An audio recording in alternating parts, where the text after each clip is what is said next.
ইয়র্কে গানে গানে মঞ্চ মাতালেন বাংলাদেশের লোকগানের মুকুটহীন সম্রাজ্ঞী মমতাজ। গোল্ডেন এজ হোম কেয়ারের আয়োজনে গেল 17 মে নিউ ইয়র্কের আমাজোরা কনসার্ট মঞ্চে অনুষ্ঠিত হয় এই আয়োজন।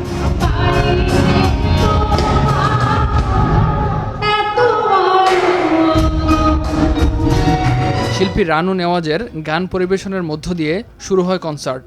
এরপর মঞ্চে আসেন লোকগানের মুকুটহীন সম্রাজ্ঞী মমতাজ বেগম। এ সময় মমতাজ তার জনপ্রিয় গান গেয়ে দর্শকদের বিমোহিত করে রাখেন।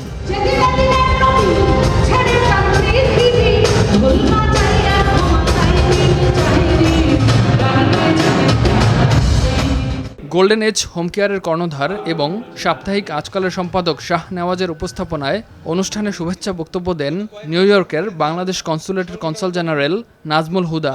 এই চমৎকার আয়োজনটি যারা করেছেন, আমাদের গোল্ডেন এজ হোমের শাহনেওয়াজ ভাই সহ তার সাথে যারা পৃষ্ঠপোষকতায় আছেন, যারা এটাকে সহায়তা করেছেন, তাদের প্রতি আমাদের অনেক অনেক ধন্যবাদ এবং কৃতজ্ঞতা। আমরা কি তাদের জন্য একটা বিগ হ্যান্ড দিতে পারি?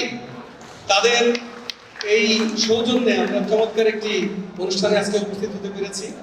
মমতাজের গানের পর নিউ জার্সির ফ্রাঙ্কলিন টাউনশিপের নির্বাচিত কাউন্সিল উইমেন শিফা উদ্দিনের কাছ থেকে সম্মাননা গ্রহণ করেন মমতাজ। ফ্রাঙ্কলিন টাউনশিপের পক্ষ থেকে সঙ্গীতশিল্পী শুভ্রদেবকেও সম্মাননা প্রদান করা হয়। এ সময় শুভ্রদেব নিজের অনুভূতি প্রকাশ করতে গিয়ে বলেন, ফ্রাঙ্কলিন টাউনশিপের উইমেন কাউন্সিলর শিফা উদ্দিন ওনাদের পক্ষ থেকে আমাকে যে সম্মান দিয়েছেন, আমি রিয়েলি ফিলিং প্রাউড।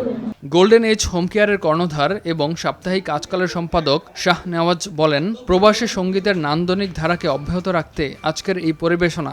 এ ধরনের নান্দনিক অনুষ্ঠান উপস্থাপন করতে গোল্ডেন এজ হোম কেয়ার বদ্ধপরিকর বলেও মন্তব্য করেন তিনি। ইমতিয়াজ আহমেদ, RTV।